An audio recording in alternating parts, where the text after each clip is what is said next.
Olá, eu sou a professora Ana Flávia e nós estamos na nossa videoaula de número 6. Hoje nós vamos falar sobre os textos normativos ou textos jurídicos. Mas o que são os textos normativos? Vou mostrar uma coisinha aqui para vocês antes da gente começar. Já ouviram falar desse livrinho?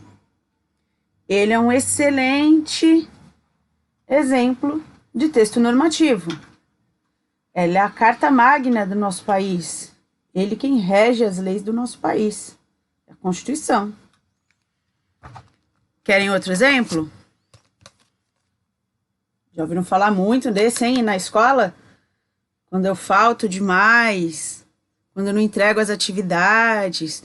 Olha, eu vou chamar o conselho tutelar. Tá tudo aqui, ó.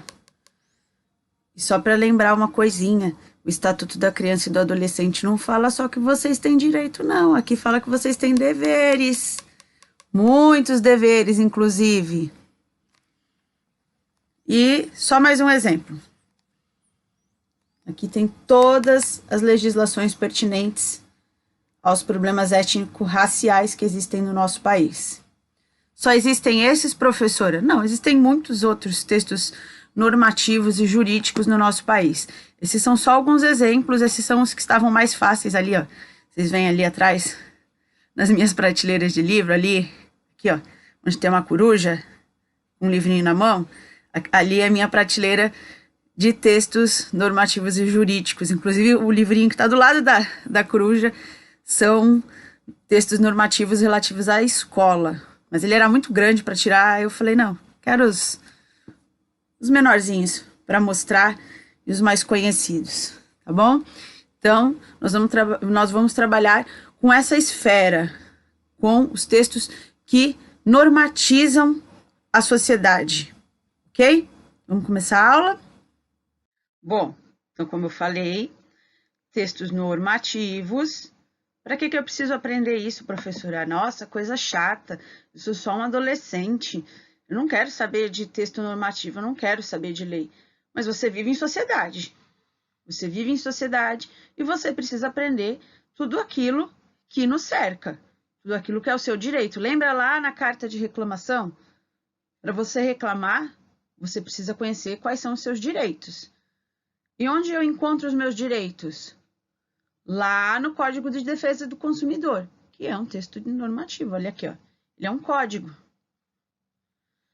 Ai, professora, maltrataram a minha avó. Onde eu vou encontrar quais são os direitos dela? No Estatuto do Idoso. Eu moro num prédio. Eu tenho um vizinho que faz muito barulho depois de um certo horário. Esse prédio, ele tem um regulamento.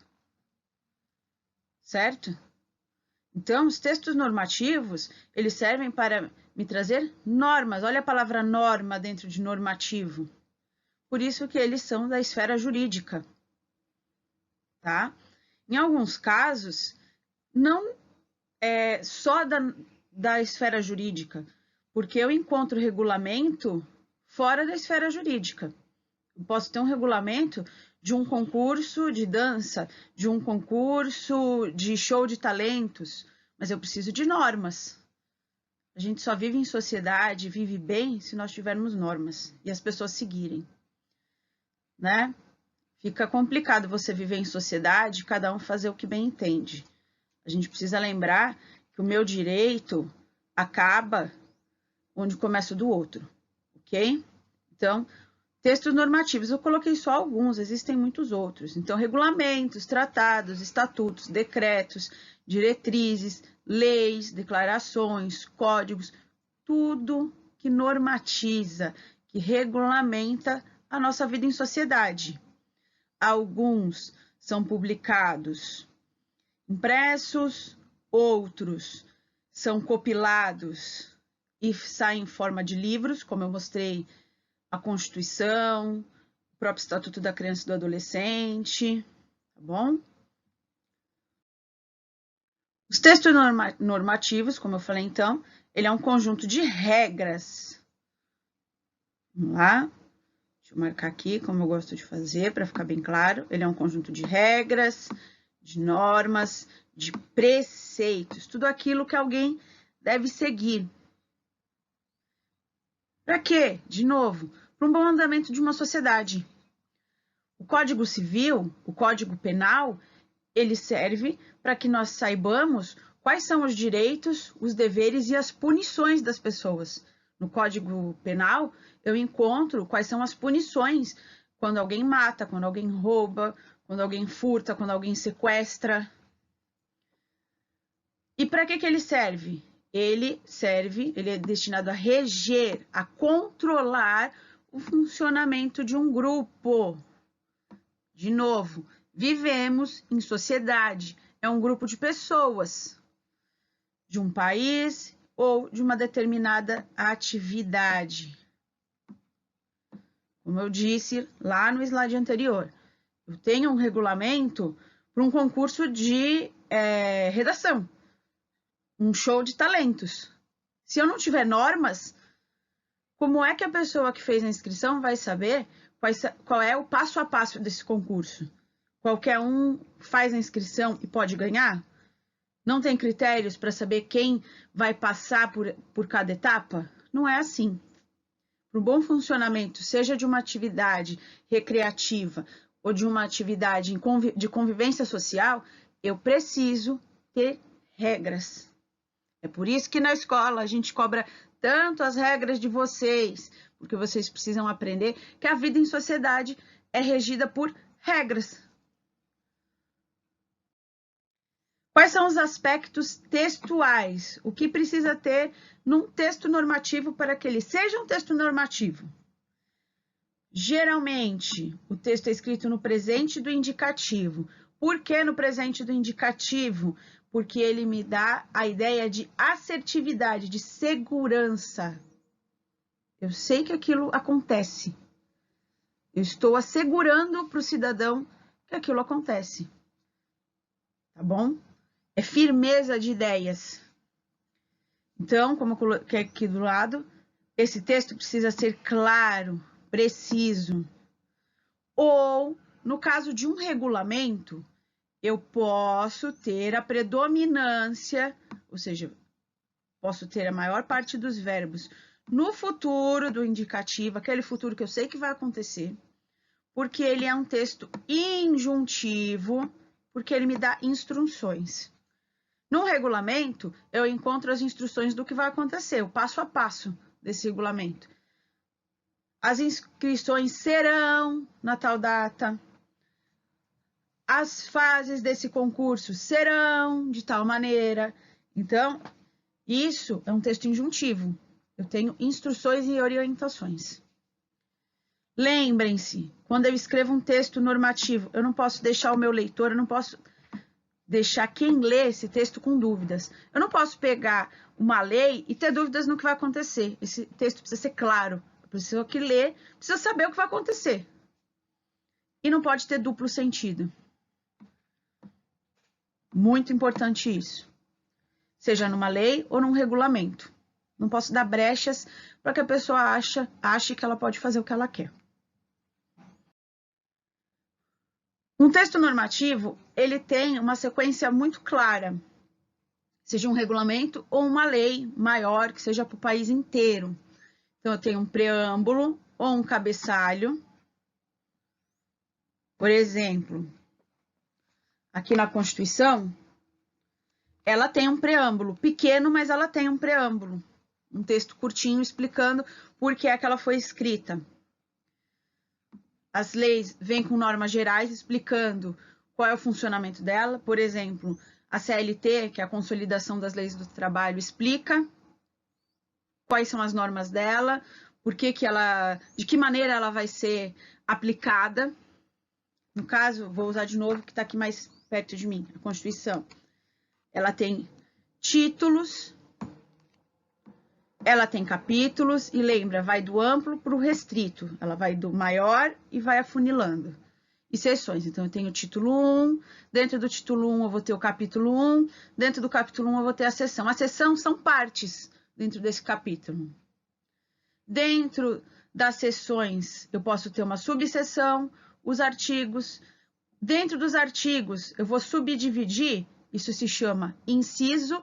Os incisos vêm em numeral romano, sempre, tá?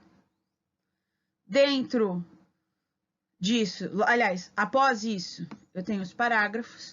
Terminei de colocar tudo que eu quero na lei, vem as disposições finais. Ou as disposições transitórias, que são aquelas que podem mudando com o tempo. No caso do Estatuto da Criança e do Adolescente, ela tem disposições transitórias, porque ela foi modificando com o tempo. Ela foi escrita em 1990, nós já estamos em 2020 e ela teve muitas alterações. Agora vamos lá que eu vou mostrar exemplos. Peguei a Declaração Universal dos Direitos Humanos, foi escrita logo após a Segunda Guerra Mundial, por conta de toda a barbárie que houve. Então, existe um preâmbulo, quem quiser procurar depois, falando por que é que ela foi escrita, por que é que ela foi promulgada, essa Declaração de Direitos Humanos. São 30 artigos dentro dela, e ela fala quais são os direitos dos humanos, enquanto seres humanos viventes, na Terra, por que eu não posso matar, qual é o respeito que eu devo ter ao próximo. E aí aqui tem um pequeno textinho, isso é o preâmbulo, tá? Considerando que o reconhecimento da dignidade inerente a todos os membros da família humana e de seus direitos, e aí continua, ele vai explicar por que essa lei foi escrita. Peguei o capítulo 4 do Estatuto da Criança e do Adolescente, do ECA, que fala sobre as medidas socioeducativas. Então, vejam, o capítulo vem em numeral romano, o nome do capítulo está aqui, das medidas socioeducativas, seção 1, ou seja, tem mais seções, tem mais partes dentro desse capítulo. Seção 1, em numeral romano novamente, disposições gerais. Ele vai dizer o que será essa seção 1. Artigo 112. Lembrando que até o número 10 eu falei em numeral ordinal. Então, artigo 1º, artigo 2º, artigo 3º, artigo 4º, até o 10. Do 11 em diante, artigo 11, artigo 12. Então, artigo 112, está escrito aqui. Esses numerozinhos que estão aqui embaixo, em numeral romano, eu chamo de inciso. Eles são os incisos. Vendo? Aqui, ó, esses numerozinhos em romano. Esses são os incisos. E aí eu sempre falo, inciso 1º, advertência. Inciso 2º, obrigação de reparar o dano. Embaixo vem os parágrafos. Aqui, ó, os parágrafos. E eu coloquei até o símbolo do parágrafo para vocês identificarem. Esse símbolo tem nos teclados e tem gente que não sabe o que é. Isso significa parágrafo. Então, parágrafo 1º, a medida aplicada ao adolescente. E no caso aqui desse capítulo tem 2 parágrafos. Tá bom? E tem mais uma coisa importante que vai aparecer nos exercícios. Quando a gente fala de lei, existe um termo chamado caput, que vem do latim, que chama cabeça. O que é o caput? É a ideia central do artigo que você está lendo. Então, no caso aqui do artigo 112, verificada a prática de ato infracional, a autoridade competente poderá aplicar ao adolescente as seguintes medidas. Qual é a ideia central? Qual é o caput do artigo 112? É a aplicação da medida socioeducativa, a aplicação do ato infracional. Ok? O que vai ser feito? Qual é a pena que esse adolescente sofrerá? Tá? Então, aqui tem a ver com o artigo. Bom, a aula é sobre isso, sobre os temas, sobre os textos, normativos. Existem muitos textos normativos em sociedade. Espero que tenha ficado compreensível. Fica mais fácil quando a gente começa a lidar com isso no dia a dia, quando a gente tem uma certa vivência. E vocês verão nos exercícios alguns exemplos, inclusive com o Estatuto da Criança e do Adolescente, tá bom? Então, Um grande beijo para vocês e até a próxima videoaula.